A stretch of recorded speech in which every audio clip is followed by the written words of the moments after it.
All right, X-Files Season 6, Episode 7, Terms of Endearment. Not the movie. Yeah, we've got good old Bruce Campbell himself in here as the devil, basically.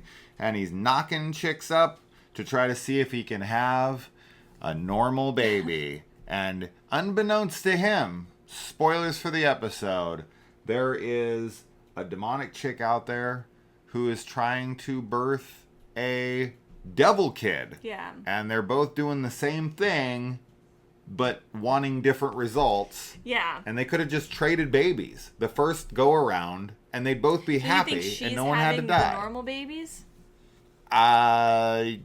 Maybe. I don't think she's having normal. But that's what she wants. So he could have given her, and then he could have, yeah, and then boom. I think you know that what he's failed from the beginning. I don't think he could ever have a baby that's not going to have horns and a tail or whatever. And but why does she need his kid? Right? She needs him to knock her up. But she could have got knocked up by like a regular dude, and it probably would have came out normal, right? That's why she needs him specifically. I mean, so maybe. She's gonna be like, all right, I'll knock, this guy can knock me up, and I'll give you my baby. We'll exchange, just a little switcheroo in the hospital. Devils, so they like to backstab each other. Yeah. Yeah, they're not good people. He should have just adopted.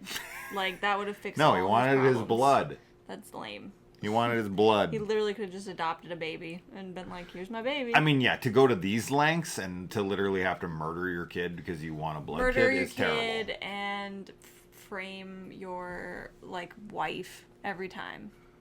Yeah, it's terrible. He's it's almost like he's a demon. Yes. It's almost like he's demonic. Yeah. It's almost like he's evil. It is almost like he's all those things. Bruce Campbell is a damn good actor in this. He does a good job. I think that he mostly is used for comedic stuff, but I think he's rather good in this as a dramatic actor. And they could have so easily thrown him in a silly episode. Yeah. Like, let's use Bruce Campbell for like a Evil Dead homage type of episode. And it's like, no, they go very serious with this. I mean, he's literally murdering babies and then framing his wife to the point where she's like killing herself and all that. I mean, she's kind of like forced into it. But regardless, and then she gets her soul back in the end and all that. But thankfully, he's done it to multiple people. So it's a very, very evil premise. But yeah, I actually thought he was damn good in this. And so yeah, when she wakes up in the beginning and like the devil's trying to take the baby from her and everything. Yeah. Very Rosemary's Baby, which, yeah. We just watched Apartment 7A, so that was on the mind. Anyway. Yes, it was. Spender's told about this case, and he's like, I'm going to make it a top priority, and puts it right in the shredder. Awful. And then Mulder goes into his office while he's out, takes his trash, and tapes it all back together to take the cases. This dude, you think you're obsessed with your work? No. This Nobody's guy as obsessed is as dedicated. Mulder is, yeah. Like, it's really this guy funny. is not taking no for an answer. He does it all on his off hours. He does his other grunt word bullshit jobs. Yeah. And then he he doesn't sleep. Dude cannot sleep. No, definitely not. Yeah, it's really funny. The fact that he has two girls pregnant in the same small town on they're both in ends. Roanoke. Yeah, also Roanoke is never does Roanoke still exist in that way, in that capacity, or this is just named after? Maybe it's a different Roanoke. It's gotta be, right? Because I don't think Roanoke is They still... never mention... I don't know. I don't know if there's a town of Roanoke. Because the people of Roanoke obviously disappeared a long time ago. And then I don't think it was resettled. I don't know. And made into a new town. Was it? I don't know. I actually have no idea. I know of the actual town that, vanished. Yeah. It's like 140 something inhabitants. They didn't vanish like overnight. It was a little longer than that. It was somebody like went out on a boat, and then when they came back, there was nobody in the town, like completely vacant.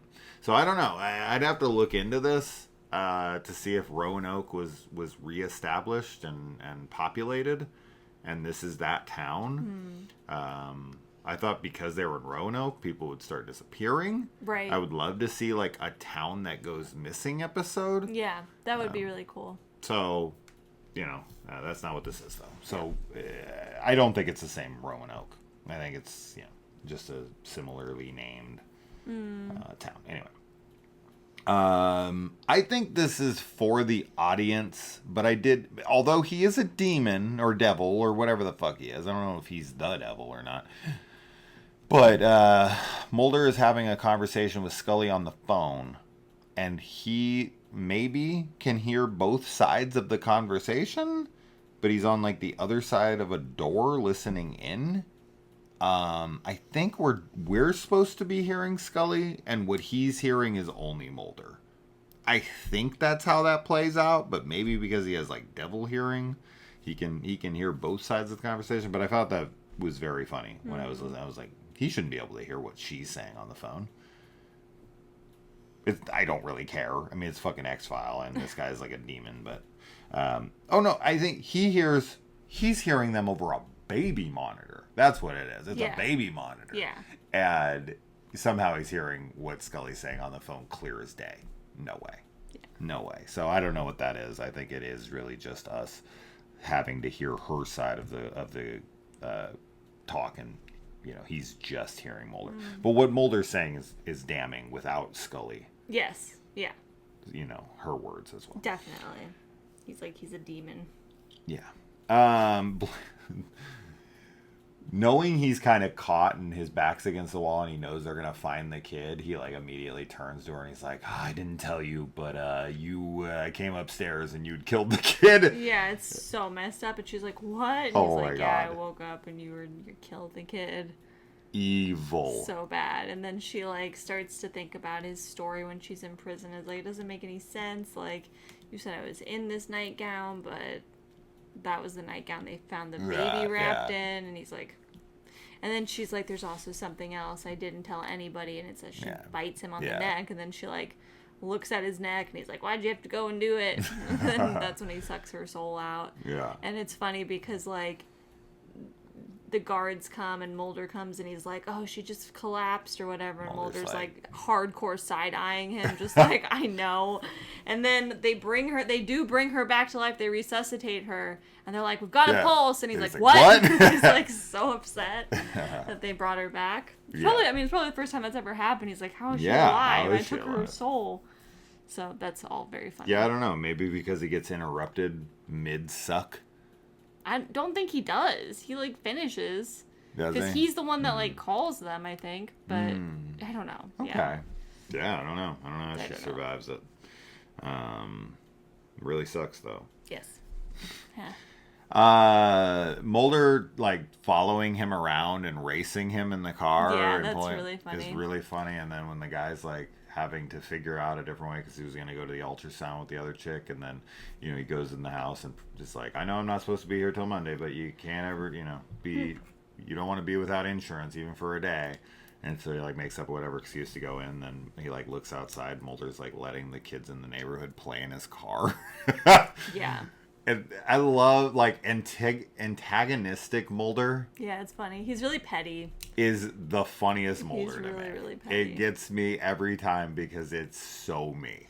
Yeah, he had like another comment earlier in this episode, or I don't remember like what the conversation was, but he's talking to this guy and he's like something like scared the devil out of you, or like he says something about like some phrase, and he's just like smiling while he says it. Yeah. It's really funny. He always does that kind of thing when he's like, I know what's happening and I'm going to let you know that I know what's happening. It's good. It's really good. Bruce Campbell drives a very, very red car, obviously, because he's the devil. Yeah.